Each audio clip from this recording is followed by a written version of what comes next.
Delta பாலைவனமாவதை தடுக்க மேகதாது விவகாரத்தில் தமிழக அரசு தீர்க்கமாக செயல்பட வேண்டும் என தமிழ் மாநில காங்கிரஸ் தலைவர் ஜி.கே. வாசன் தெரிவித்துள்ளார். இதுகுறித்து அவர் அளித்த பேட்டியை தற்போது காணலாம்.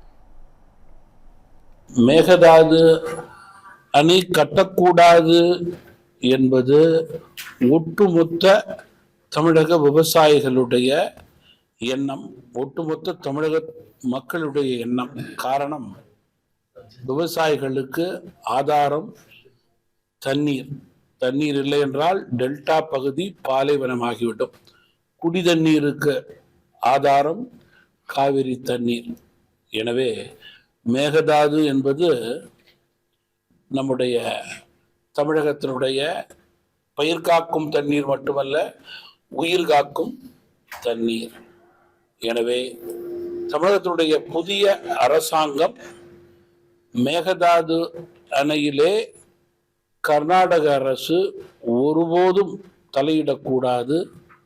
குறிப்பாக பொறுப்புள்ளவர்கள், அங்கே இருப்பவர்கள் பொறுப்பற்ற முறையிலே பேசக்கூடாது என்பதை தயவு கூர்ந்து உறுதி செய்து கொள்ள வேண்டும்.